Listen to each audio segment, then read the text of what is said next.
Welcome, welcome, welcome back. Can I have everyone's attention, please, as we start our next talk? I'd like to introduce Dr. Elie.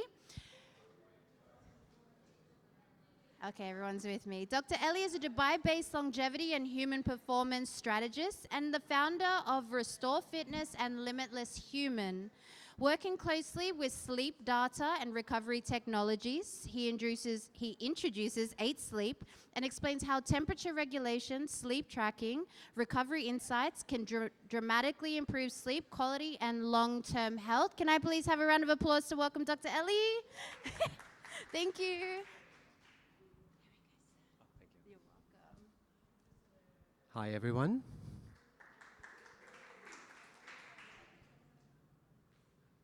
I want you to know that I don't take this lightly. This is a privilege to be standing in front of you. Thank you for joining me for yet another sleep talk. So today, I decided, instead of talking about sleep and telling you that you should cool your room, you should make it dark, you should stick to a schedule, you should avoid blue light before you sleep, maybe do a little breath work, stay away from technology, all of the things that you perhaps already know. I decided instead to talk to you a little bit about 8 Sleep. I feel that there's quite a bit of confusion. Generally, when I'm talking about 8 Sleep or when I'm doing something with them, people don't quite understand what it is. So I thought I'll walk you through what it does and then leave a little bit of time towards the end for some questions, just in case you want clarifications on it. So when I work with brands, I am very, very selective. I need to test, I need to make sure that it works, and I need to know that it's not fluff. And 8 Sleep, I've been working with them for a couple of years, and trust me when I say that it is not. Let me walk you through it a little bit. First of all, 8 Sleep is not a bed. It is what they call a pod, meaning that it is a sort of a cover that goes over your bed. This is how they started. They started with a single cover that goes over a bed, but the cool thing about it is that it controls the temperature of the bed. Now that by itself I think is cool. Let me tell you why in my experience.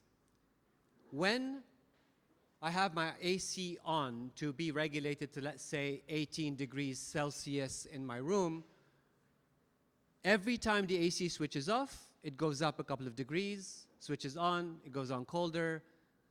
Not ideal for my sleep. I felt that that was affecting it. The cool thing about the bed is that it keeps you at the same temperature that you want to be in. And then it gets cooler. Your partner can have a different temperature than you. So your partner can choose a temperature, perhaps warmer or colder, depending on what's happening in the room or where you are in your life stage. Because here's the interesting part, and perhaps the evolution, the next evolution, and perhaps you would hear it here first when it comes to 8 Sleep. Welcome, welcome. Come in. Perhaps you would hear it here first. 8 Sleep are going for FDA approval. Now, that may sound a little strange to you. Why would a pod go for FDA approval? The FDA approval is focusing on hot flashes, menopause, perimenopause, premenopause, etc. If you know someone, which I'm pretty sure you do, or if you're going through it yourself, you know how much sleep is affected during that challenging period. So you're able to help your hot flashes without bothering your partner next to you. Now, they went from pod 3 to pod 4, and now pod 5, which I'm going to show you today. How many of you here have a pod at home? No one? Great. Okay, so we have one of these. Anyone has this? Okay, cool. So It's one of my favorite gadgets, and I call it a gadget because at the end of the day, everything that we talk about, hyperbaric chambers, red light, gene therapy, anything at all, nothing surpasses lifestyle, nothing surpasses dealing with your trauma, nothing surpasses building a healthy physique, which I'm going to talk about next in my VO2 Max talk. But as gadgets go, this perhaps is the best. So as you can see, either side of the bed can have a different temperature. And recently, in the last 3 or 4 months, they've added the pillows also with control of temperature. Now, the data that they've collected over the years from people like myself and others has shown that obviously the head gets to be the warmest, and you actually can regulate your temperature much better if you're able to regulate the temperature of your head. So people are raving about the pillows. Most people, some people don't love it, to be honest with you. It depends on your comfort zone and how well you manage your sleep. So the Pod 5 in shape doesn't look much different than a Pod 4 or Pod 3 for those of you that have looked into that. So it comes in this particular kind of tower that sits next to your bed. And before you ask me, PEMF, does it affect? Is it good to have it next to my bed? Yes, it's been tested over and over again, and the science is actually on their website, so you could check it out if you want to. So it's a little tower like this, and at the top of it, you put some water at the top, and that water gets circulated into the bed cover, as we called it, the pod. And the same when it comes to the pillow covers. Now, the next upgrade of the Pod 5 is that it's no longer the cover of the bed itself, but also the cover that goes on you, the duvet, if you like.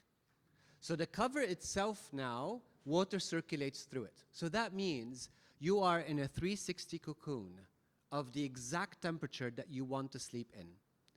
But the beautiful thing about it is that you don't have to stick to the same temperature throughout the night.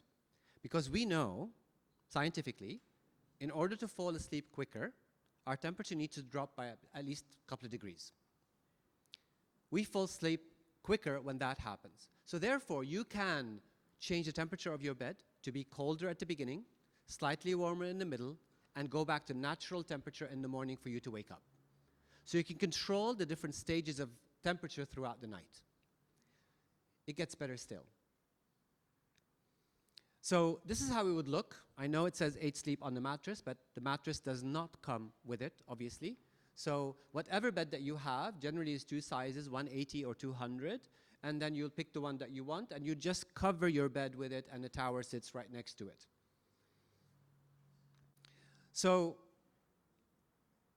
as I said earlier, the temperature is highly controllable, and you could even, when you're away from your bed, you could put an away mode where none of this happens in your absence, so you don't miss it too much. It's actually reported over and over again that people really miss their 8 sleep when they leave because their sleep is disrupted.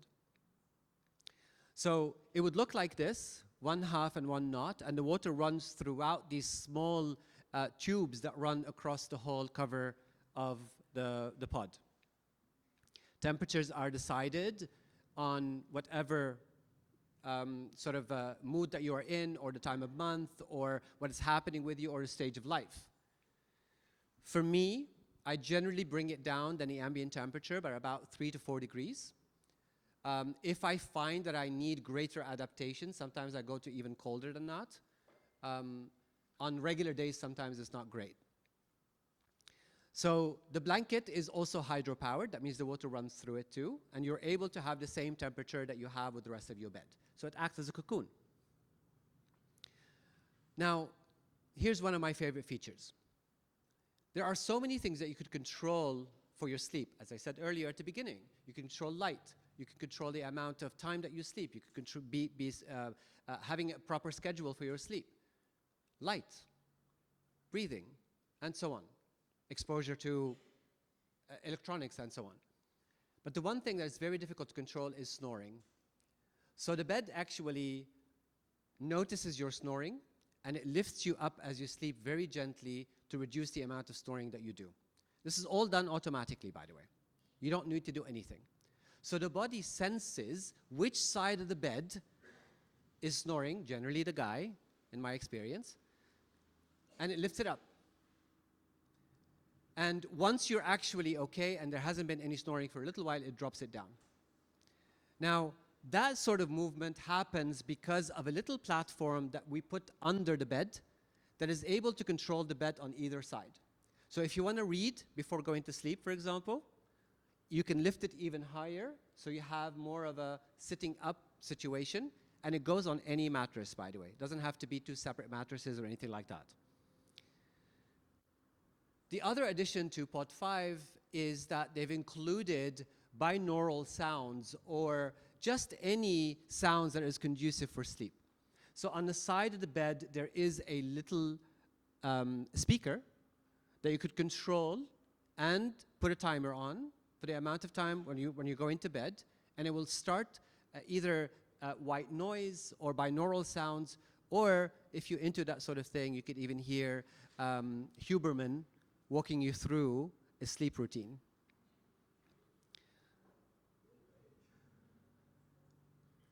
One of my personal pet peeves is waking up in the morning. Now, thankfully, after disciplining myself for so many years, I wake up on the dot without any alarm. And for those of you that know me, know that I'm a part of the 4 a.m. club. I do so much early in the morning, so I go to bed early. So my sleep is very much prioritized. However, with this, what you can do also is set an alarm in the bed itself, meaning the bed itself vibrates gently across your whole body, up and down, to wake you up almost the most natural way that you can. So no sounds, no ringing, no vibration next to you on the table or whatever. And obviously it stops you from taking your phone with you to the room. So the actual bed itself very gently massages your body up and down until you wake up. One of my favorite features. I don't use it that often as I would like to. There's more. The app itself, you don't need any of your wearables. I use it quite regularly too. Because it measures, there are sensors across the whole body, I love the data that comes from my bed more than I do from my wearables. I have a love-hate relationship with wearables anyway. We can talk about that if you wish. But for the bed itself, it gives you quite a few of the metrics that are essential, such as HRV, resting heart rate, obviously the amount of time you've been in deep sleep, in light sleep, and so on, in REM, and so on. It also tells you how much snoring it has saved you, meaning it literally can save your partnership, your marriage. And it's one of, again, most people's favorite feature. This is all done by what they call a pilot that goes with your bed. So the pilot controls all of this on its own. You don't have to do anything. So as it begins to learn your sleep habits, what happens overnight, the amount of time that you snore, how much your temperature changes up and down, all of that, it takes it into account and makes adjustments in real time. And the sole purpose of Pilot is to be your personal sleep guide. It means that it makes sure that you get the best and longest sleep possible every night on its own. You don't have to do anything at all. That's what the Pilot's purpose. So the optimization happens in real time, be it in temperature, be it in elevation, be it in sound, and so on. Some of the trends that you get there, they should be familiar to a lot of you if you do any wearables. How many of you do wearables here? Can you put your hands up for me? Quite a few, mostly in the back of the room for some reason. So, as I said, I have a love-hate relationship with them because they work on algorithm and a lot of the data maybe is not, and it can be a little abusive. In the morning you wake up, you slept terribly, your score is 10, you know, even though you feel okay. So I hate it when it does that to me. So This one is a little more accurate because the sensors are across the body rather on one touch point on your biology. So I prefer to look at this data, even though none of them are 100% accurate. You need to do proper measurements, which again, we'll talk about later when it comes to VO2 Max, for example, because it gives you that too. So for those of you who's interested to find out more about this or to get my personal discount from that, which is unique, if you've seen discounts around, my discount is a little bit more. So feel free to scan this. It'll also get you to my profile and if you have any questions for me in the future. So I'm going to open the floor. We have just a few more minutes. Thankfully, they got me started earlier, so they know I overshoot my time every single time. Do you have any questions about this or any sleep-related questions at all that you would like to ask me? Sorry, let me get it out of the way. Yes? Hi. How to measure or how to basically, how would this help in sleep in early parenting? Yeah, so early parenting is an interesting one. Here's what we know biologically. So when people become parents, it is actually a well-known fact that our biology changes. Mothers become more tolerant to the stress.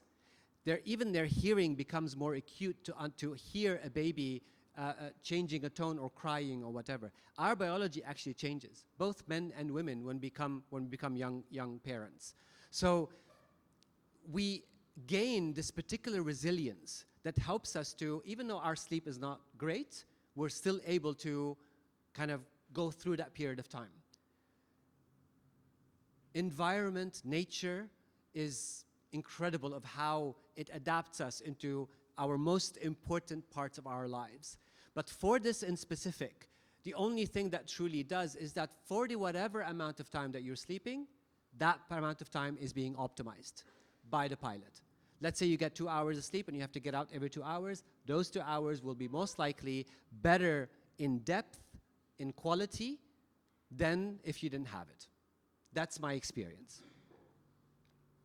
I hope that answers your question. Any other questions for me? Yes, sir. So they say a lot about you gotta keep your bedroom very cold so you sleep better. I started doing this. I started to get the flu. Yeah. It's serious. So, Yes, I get you. So, any thoughts? yes, I have a few thoughts about this. So, generally when you get the flu, it's not necessarily has to do with the temperature itself. There's a couple of things that I've noticed.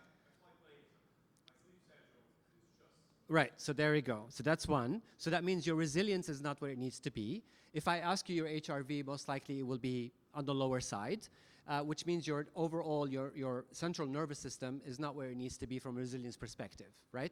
That's one. Two, the other thing is that one of my things that I don't like in this part of the world is the amount of ACs. So ACs are a big issue, and especially in the bedroom. If you position your bed in a place where the AC is directly on you, even temporarily, you are most likely to fall sick. Not just because of the cold, but also because of the dust that comes out of it, maybe the mold that comes out of it, and so on. But having cold air directly blowing on your head when you are in a most vulnerable position during sleep is one of the worst things you could do. Pair that with a weak central nervous system, you are most likely going to be sick. Right? And obviously, if you're flying planes, that means you're exposed to radiation, lots of people, different environment, different microbiomes. So you're going to bring home certain things with you. So compiled with this, it's not going to help. So cold is good, we know for a fact. Obviously not freezing. I've seen people to go to extremes, like 16 and 15. If it works for them, great, as long as the quality of sleep makes sense. But in general, 18 to 20 degrees Celsius is your sweet spot. The only thing I don't like is when it changes. You put it at 18, and then the AC turns on, and it becomes 17 or 16. It switches off, it turns to 19, 20. So you're always oscillating between these temperatures, and it affects the quality of your sleep. Because at the end of the day, and obviously we've heard for many decades, and none of this is kind of new for us, like most of this space, we speak about things as if we've just invented the wheel, while most of it is something that we've innately knew, You never went to a room and shone a bright light into your face to try to sleep. You've never went to the room and realized that if I watch TV with bright light, this is going to help me sleep. We know that if you read, if you breathe, if you dark, etc. So when it comes generally to sleep, it is not about the length, it is about the quality. So if you prioritize quality, this is when you feel properly adapted, because that's what we're going for. It has nothing to do with actual sleep. It's the adaptation that you get from it. There's one thing that you could only get in sleep, not possible anywhere else. And this is the glymphatic system. The system that cleans toxins from your brain gets only activated when you are asleep. You get less sleep, you are not as detoxified, or you haven't detoxified your brain as much as you should. When you come about your lymphatic system, we do this throughout the day. The more you move, the more you run, you walk, you're activating your lymphatic system. Therefore, you're cleaning, you're detoxing your system. It's the waste disposal of the brain, called the glymphatic. The waste disposal of the body is called lymphatic. So only during sleep, your lymphatic system gets to be activated. But I prioritize it mainly for adaptation, because all of the hard work that I do during the day, the gyms, the cycling, the running, all of the work that I do, all of that is adding stress to my body. The only time where I actually adapt, I create strength, I create resilience, I grow my muscles, is when I'm resting, when I'm adapting, when I'm sleeping. It is the strongest superpower for yourself. I don't need to preach you about that. I think you all know it. But I think we don't prioritize it enough. We simply say sleep is almost like a waste of time. And it's completely the opposite. And it doesn't have to be a waste of time. We're not talking about 11, 12, whatever hours. We're talking about whatever amount you sleep. Some people get energized in 6, while others need a little bit more or a little bit less. It's not the length, it is the quality. And you measure that through your HRV and resting heart rate and other things like that. Any other questions?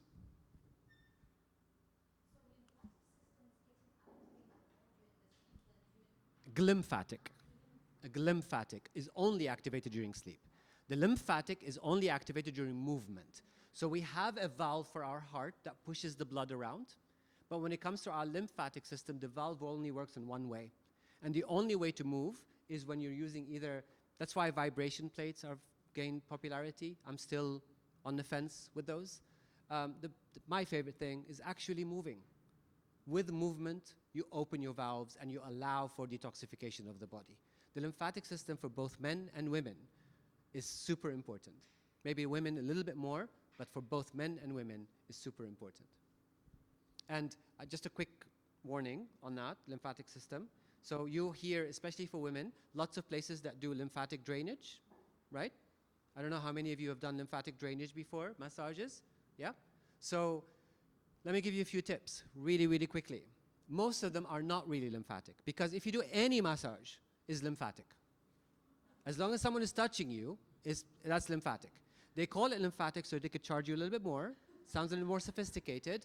True lymphatic, if it starts from your head down or you start with your shoulders, that's not lymphatic. Where should lymphatic drainage start from? The feet. The feet up. You work against the system. That's the only way you drain your lymphatic system. And it's generally very gentle. There's no pushing, there's no tissue manipulation. That's why brushing is so excellent. You could brush anywhere you want. At home, it doesn't have to be something really sophisticated. So lymphatic is very powerful, but it's being abused, and the term is being thrown around a little bit. Just do your homework, like with everything else. Yes? Oh. Yes. For 8 sleep. Yeah? So it does not run in the bed. The bed only has water coming in. So the electricity is only in a tiny pump that is within the actual tower that we saw. Yeah? Now, there are some sensors on the bed that measure your vitals, like your temperature, your heart rate, and a few other things, to compile, using an algorithm and AI, a picture of how your night was. Now they've been tested by a third party, they've tested themselves. Generally, for every one of the iterations for 8 sleep, it takes at least 5 to 6 years for something new to come out. I can tell you right now that 8 sleep are working on pod 7 already. Yeah? So they take it very seriously.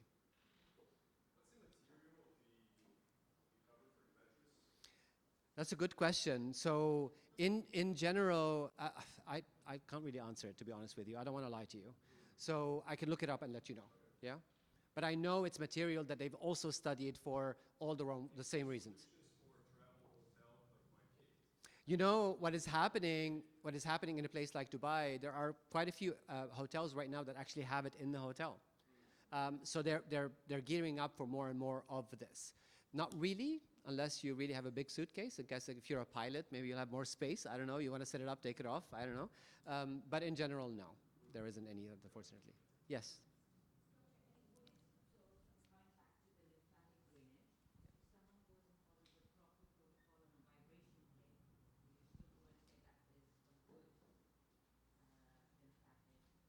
I would say it's a good alternative. But as I said, I'm still on the fence with those. I think, again, with everything else that we see, when someone talks about peptides, when someone talks about supplements, when someone talks about all of this different stuff, we talk about them as if we've just invented the wheel. We have not, I guarantee you. I'll give you a quick example. You've heard of blue zones, right? Yeah? So blue zones, why are they called blue zones? Because there are more centennials than anywhere else around the world, right? So these people live over 100. How many of them you think are using a hyperbaric chamber? How many of them are using red light? How many of you are using peptides? How many of them are on 50 or 120 supplements? Right? What do they do? What do we know? Spend time with family, all the basics that we already know. So please calm down. Just calm down with this whole thing. They're super interesting. The toys are amazing. The stuff, they could be really helpful sometimes, but let's calm down a little bit. We already know what we need to do to be healthy. We've brought this on ourselves. We went from outdoors to being in concrete boxes throughout the day.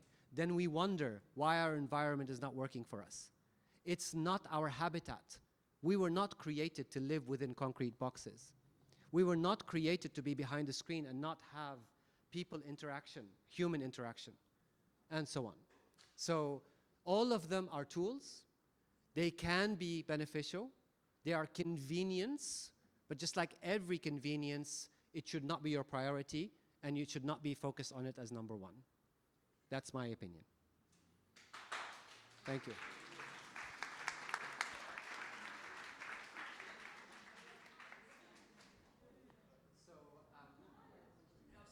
Yes.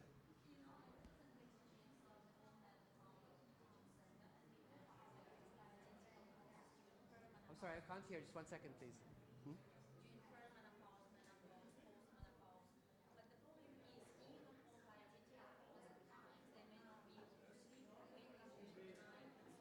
One second, please. I can't hear. Just 1 second, please.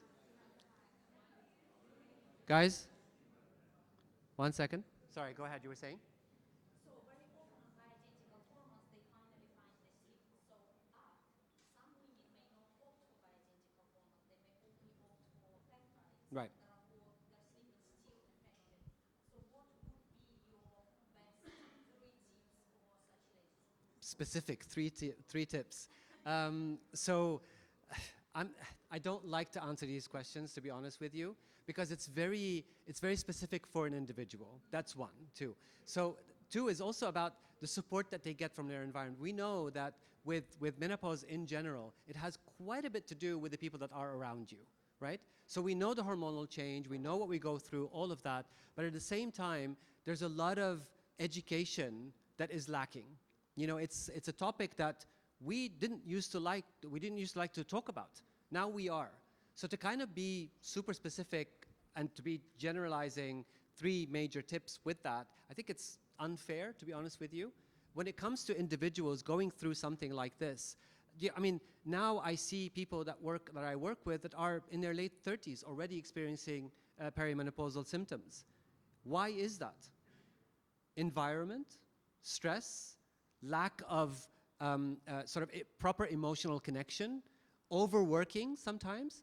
I see people, because they work out so much, that they actually exhaust their system and cause it to go into that particular early stage, right? So what is menopause? Menopause is nature's way of stopping reproduction. It's a natural process. So, and it happens to men, called andropause, obviously. We go through it, obviously not, there's no comparison, but we go through it too.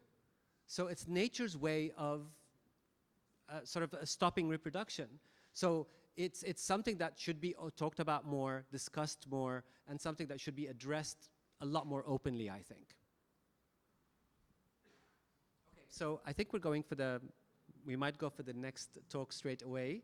I'm sorry if I'm keeping you. So the next talk is going to be on VO2 Max. If we can put that, do you want me to start or no? Are you sure? Okay. So we're supposed to start at 3:30. I'm just concerned that if people want to hear, maybe they're not here, but we can start gently. How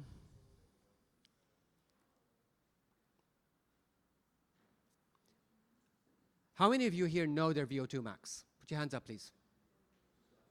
Okay. How many of you actually know their VO2 max, not through your wearable, your actual VO2 max? Okay, far fewer people. Excellent. Well done. Nice. No. No. I mean, you can if you're doing it, yes. So you need to measure the air coming in and out, right? So what is VO2 max? Let's start there. And why is it important for me to talk about it so much?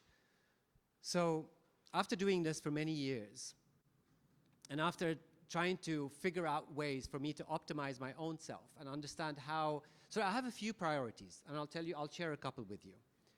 One of my priorities is that, and I see it now, unfortunately, as the older you get, the more you interact with individuals that are going through, I don't know how to describe it in a better adjective than horrible.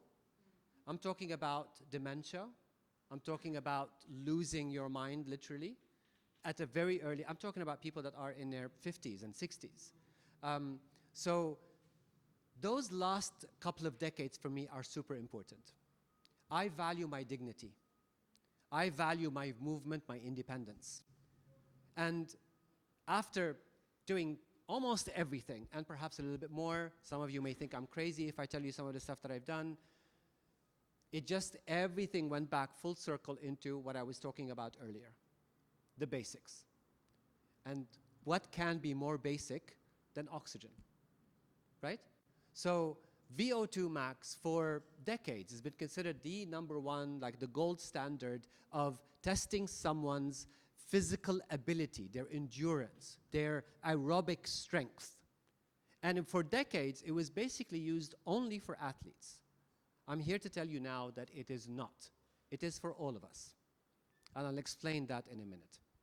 So VO2 max for me is perhaps, I'm going to say arguably, just so no one throws something at me, I'm going to say arguably the single most important longevity measure you can have. Now, some of you may disagree with me, that's okay, but that's in my opinion. Because I value, as I said, my independence. I value a longer health span versus a lifespan. I value dying peacefully in my bed. That's what I value.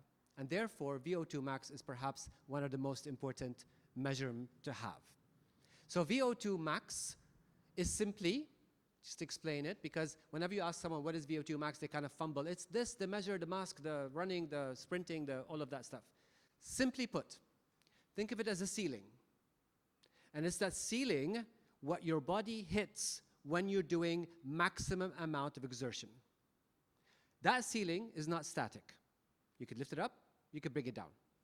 Okay?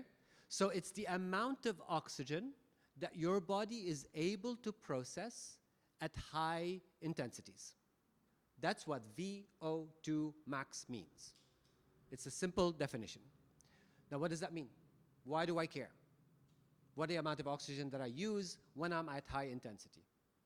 It is the gold standard, as I said earlier, about identifying how strong is your heart, your metabolism, your cardiovascular in general, your aerobic endurance, and perhaps sometimes your strength. So there is no better measure. You can say, for example, I measure my walks, my steps, I mean, my HRV, my resting heart rate, my general body composition, my BMI, all of those stuff. They're all kind of important, but nothing outshines VO2 or VO2 max. So when you measure VO2 max from a longevity perspective, this is what you're doing. You measure it to almost guarantee a healthy last decade. Why is that important? For me, I measure the strength of people's ankles before I measure their blood results, or before we do blood results. Why is that important, you say? Why is an ankle important? Because you know that most people expire early because of a fall. Why did that happen? Because of depleted muscles, which we lose decade after decade, and because we do not have enough stability. We do not use enough type 2 muscles as we work out.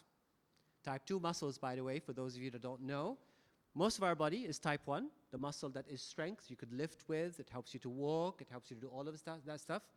Type 2 muscle is explosive muscle, is when you do training, when you're jumping, when you're dropping something and you could grab it quickly.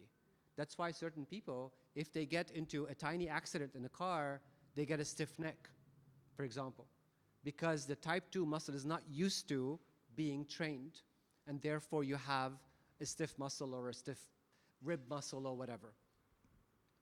So going back to VO2 max. In order for you to stay strong in the last couple of decades of your life, there are a few things that are important. Strength, muscle, and stability. That's what I focus on myself.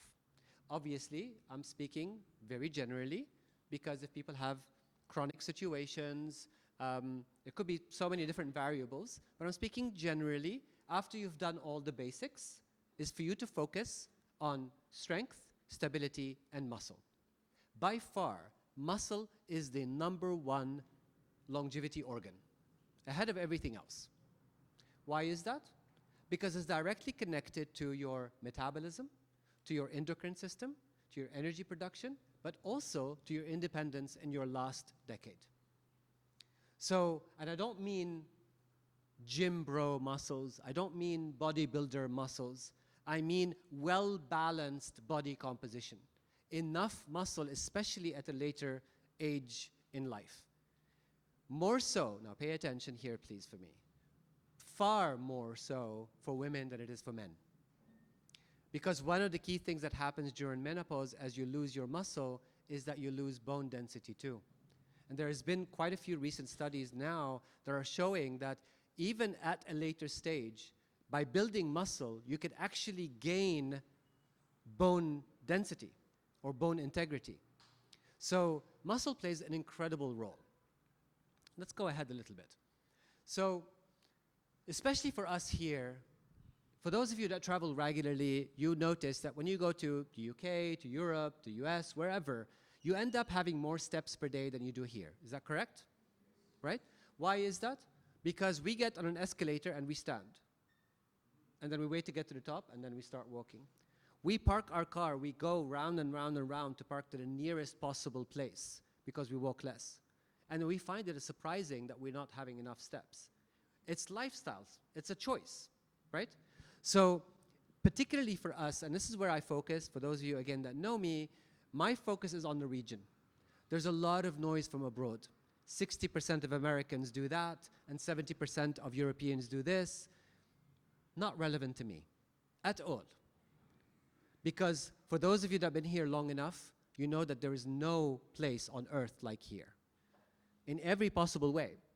I'm talking about heat, I'm talking about social jet lag, I'm talking about the drive to always do more, I'm talking about the distractions that are all around us, constantly happening to us. So particularly for the GCC, I think measuring and understanding your strength, your resilience, your cardiovascular health is more important perhaps than most other places. Important everywhere, of course, but for us here. So it should never come as a surprise for us when we one day we wake up and we're not feeling our best. It's never a surprise. If you truly look back at your life choices, all the small things that you've done, every little thing that you've done has led you to where you are right now. If you're healthy and strong, you've done that. If you're weak and fragile and frequently get sick, you have done that. Minor choices that you've done every day. So our body's response to stimuli, it needs to be stimulated. It is not made to be sitting down like we're doing right now. Standing is far better than sitting down. Even in my own consultation, everything that I do it standing up. You'll be hard-pressed to find me sitting down anywhere because I get more comfortable standing up, and it actually helps to boost my balance. It actually helps to keep my core strong, too. So, life choices. Now, as I explained, and I'll say it one more time for those that came late, with food, that's for me? No? Okay. VO2 max, as we said, it is the maximum amount of oxygen that your body can process at high intensity. Okay? Let me give you statistics. I hate statistics, but I'm going to give you this one because it's so true, and you could look it up. Okay? I'm not playing with numbers. I'm not fudging it in a way that I want to in order to impress you. It's very simple science. The 25% lowest VO2 max, and I'll give you the average VO2 max so you can see yourself now. The 25% of the lowest VO2 max numbers in population double their likelihood to die early. Double it. Just think about that. So if you are in the lowest 25% of your VO2 max number, you are twice as likely to die early or die of disease or lose your independence or any of the horrible stuff that we can't even imagine as we grow older. I don't know how many of you have seen people that are perhaps suffering from Alzheimer's or dementia or having people that need to be carried to the bathroom. Let's not go into the rest, what happens after that, right? People that have dignity, people that have raised children, people that have started businesses, that had employees, that made a difference in life, and then one day someone has to come and wipe their bottom. That, for me, is shocking, and it's something that is preventable by the stuff that we do. I'm only trying to shock you a little bit because I want you to hopefully take some of this away and make small differences in the small things that you do. It's never really the big things. It's always the small things that makes the biggest difference. So, the biggest influencer for most chronic diseases is sedentary lifestyle. I've said this before, I'm going to say it again. And we know for a fact, another statistics, I'm sorry about that, that 70% of chronic diseases are generally can be managed through lifestyle changes. Does anyone disagree with this? Therefore, you all know it, right? So, if your blood sugar is a little high, if you maybe slightly put on a little bit more fat that you want to, why are you okay with that? Not guilting you, but I'm saying it is your choice. Now, here's the rub. When I asked at the beginning, how many of you have done VO2 max? And you know their VO2 max. Quite a few people put their hands up. And then I asked you, how many of you truly know your VO2 max? And fewer people did. What is the difference? As you look at your wearables right now, you're most likely, if you're wearing a Whoop, an Aura, an Ultrahuman, a Garmin, even your 8 Sleep, will give you a VO2 max. How did it come about that? How is VO2 max measured? VO2 max is measured through a mask that measures the air coming out and the air coming in, as you're moving, as you're doing maximum movement. Now think of your wearable. How is it doing that? It's basically using an algorithm. It's an absolute guess of what it is, right? So there's a big difference between a guessed number and an actual number that you could get through a mask. If you have time, you could pass by my Limitless Human section in the bottom there, and you could see the mask and you could see how it's measured and all of that. So one of the cool things about measuring also properly is that you get your thresholds, your ventilatory thresholds, VT1 and VT2. These are, simply put, is your zones. So that means when you're planning your next workout, you know which zone is truly your fat burning zone and which zone is truly the zone that is working your cardiovascular or your aerobic, and not push yourself to anaerobic, right? So that's the difference between the two. So I do it roughly about maybe every 3 months or so. Mine, and I want to show off a little bit here, mine is about 65 to 70, sometimes 75 if I'm having a good time, especially during the time where I don't have many of these talks and all of the stuff that I do. So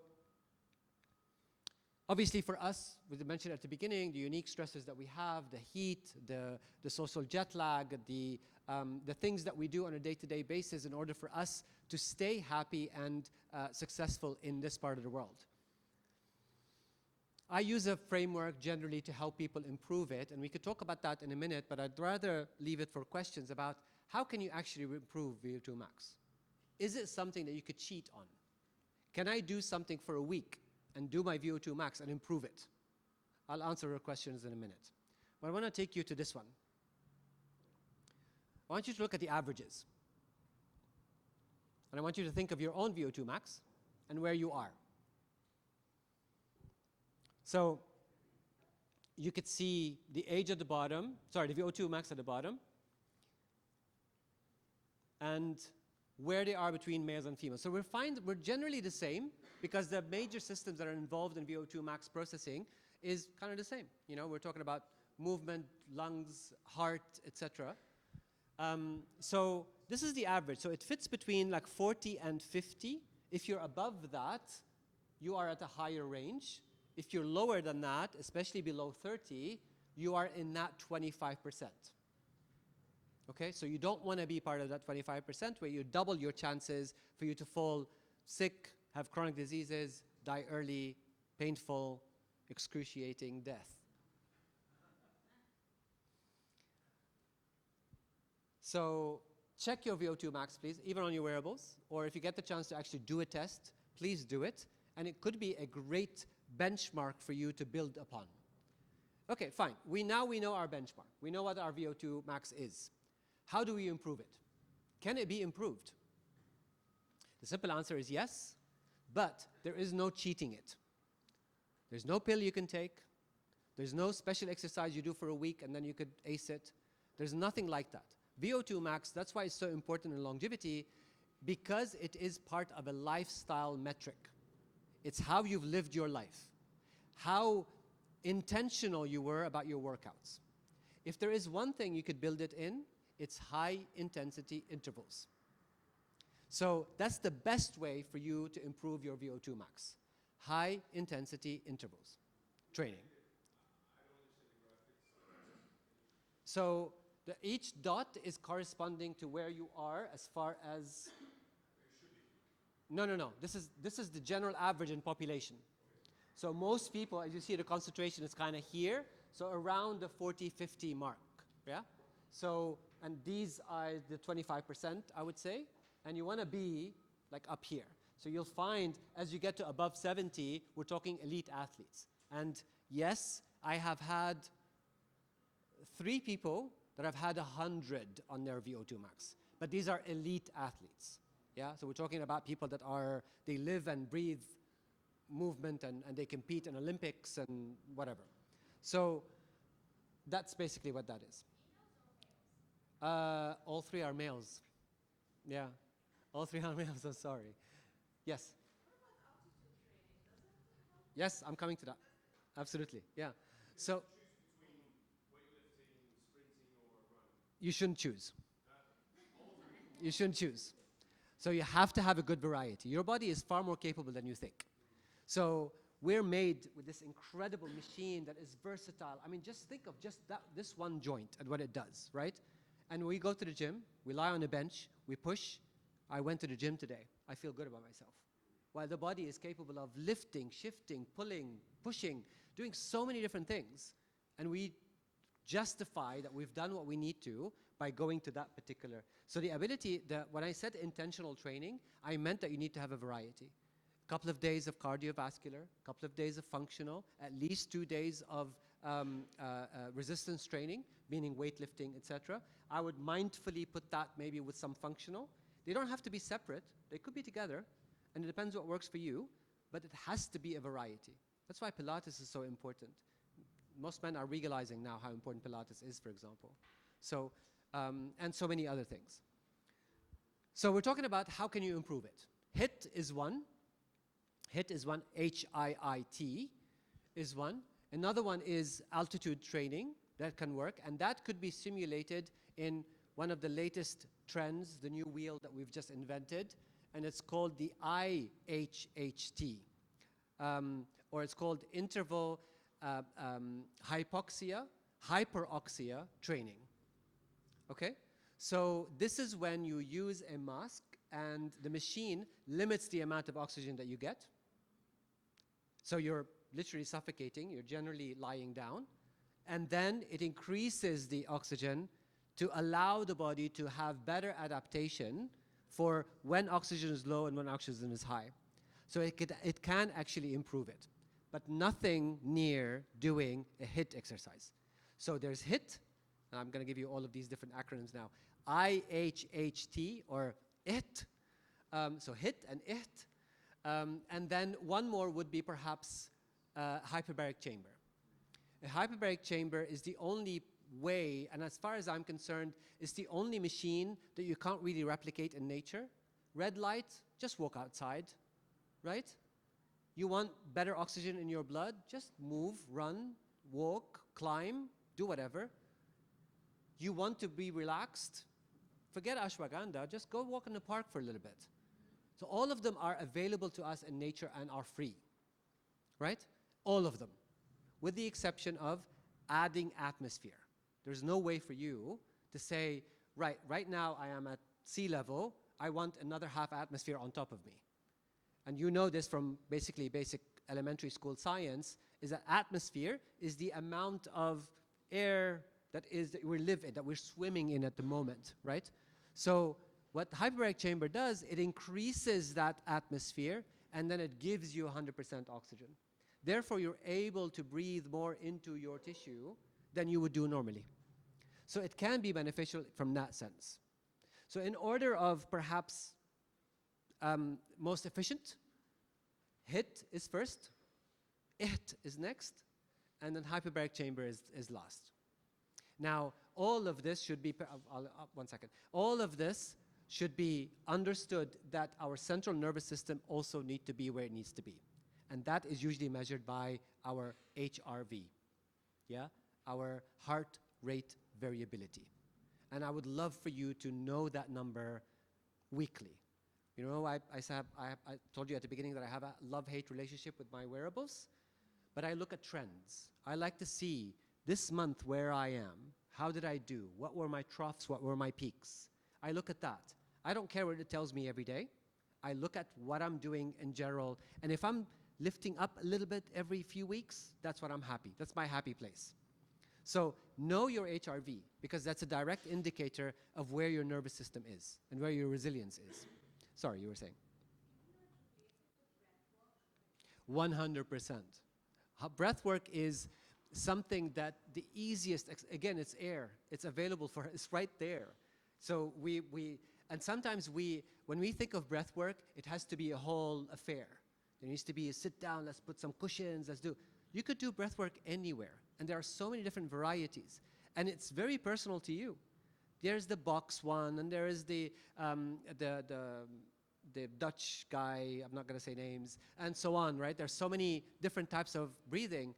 But we're talking about breathing. You do it without thinking. You do it all the time. You do it, I think, what is it, 10,000 times a day? Something like that? And then all of a sudden we're thinking, let's breathe. Let's think of a way of breathing. It's all there, right? So definitely breathing really, really helps. Yes?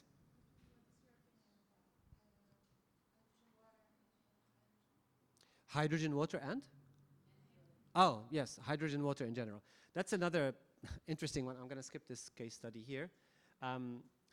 We talked about this quickly. Daily breath work is right there for you. So it's right there for you.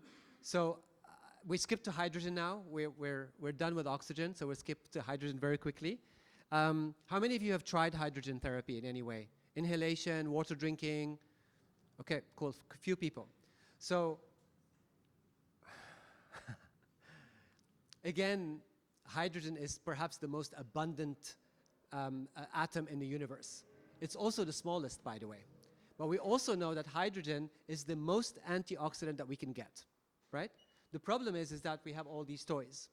You have the inhalator, you have the bottles, you have all of that stuff. Let me just break down a few myths for you.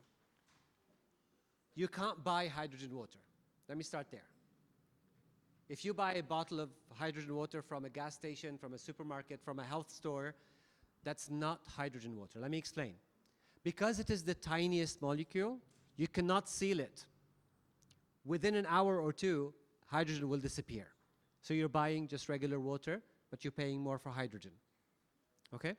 That's a fact. You could look it up. If you buy a water bottle that turns the water into hydrogen water, and you turn it on and you drink it later in the day, it's no longer hydrogen water. If they sell you one that is 9 parts per million, 9,000 parts per million, 14,000 parts per million, that's why it's better. We know for a fact, and you could check this also, double check my facts, please. We know for a fact that the body cannot absorb more than 4 parts per million at one time. So if you're building a water bottle for 9 parts, 14 parts, whatever parts, the body can only take, so you're paying extra for more, but you're only getting to 4, right? So we know that fact. Now, is it antioxidant? Absolutely. Does it work? Some people report yes, no, but in general, it's a therapy. You can't just drink and say, oh my God, my life has changed. It doesn't work that way. I have seen incredible results, for example, with goggles for all sorts of eye situations, pink eye, red eye, glaucoma, and other stuff like that. So hydrogen does help. So inhalation does have benefits, but it's a therapy, and it's never an immediate thing. That's my experience with it after many, many years of working with it. But your experience may be different. I've just followed the science, and that's what the science tells us.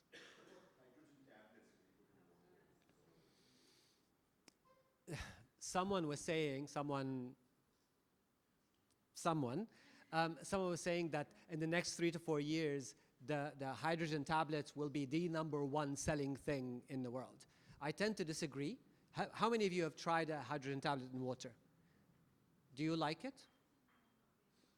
Do you like it? It tastes horrible, right?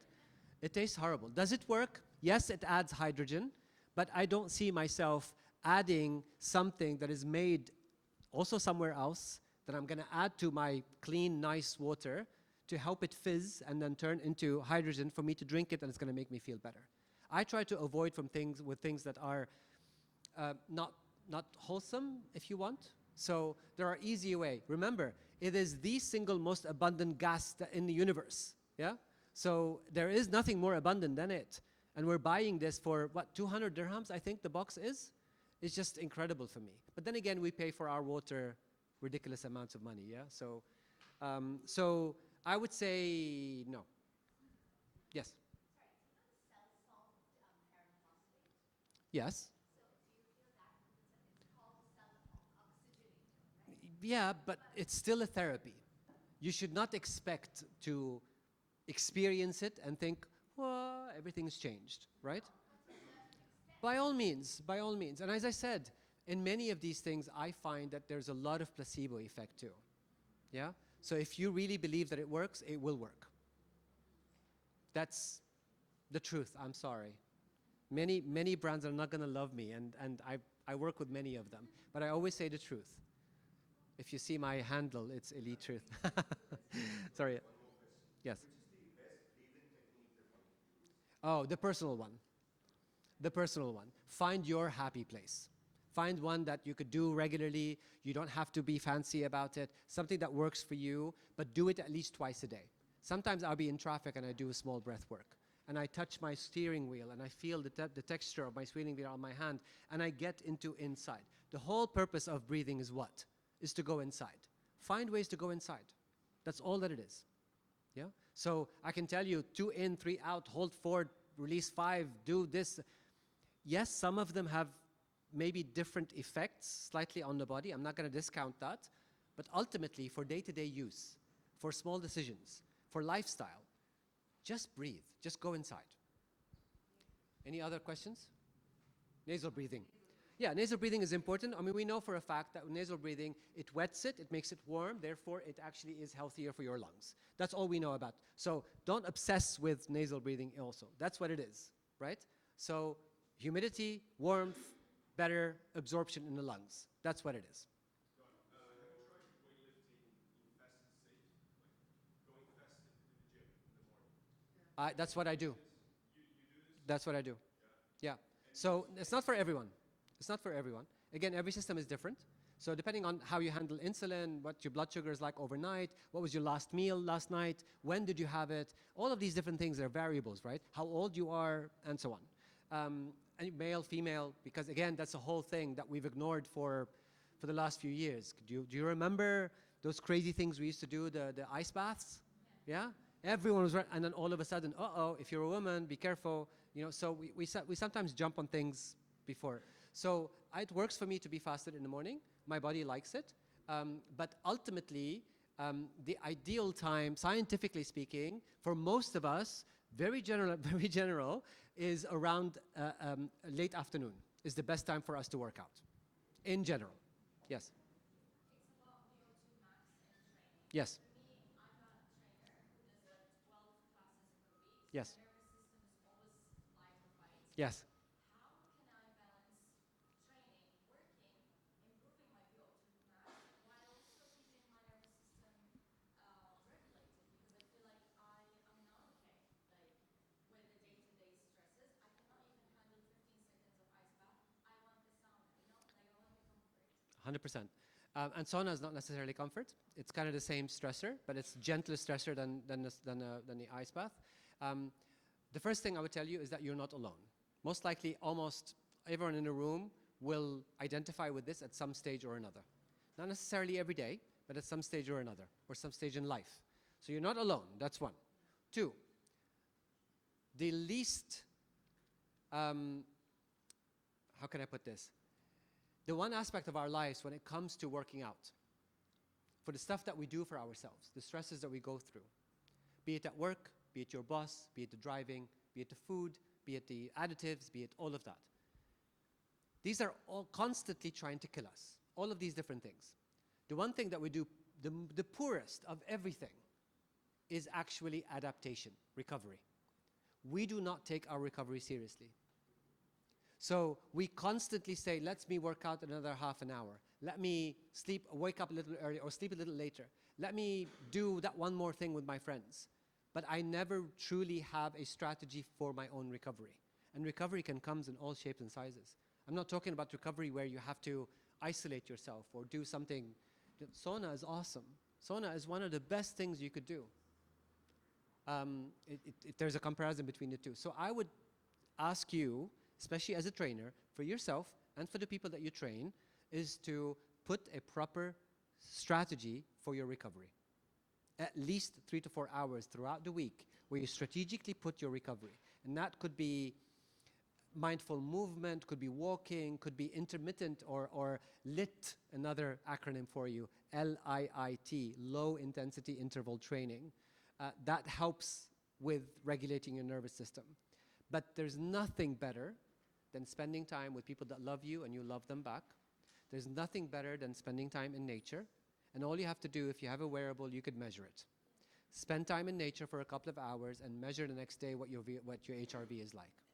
It's there. It's there for the taking. No excuse.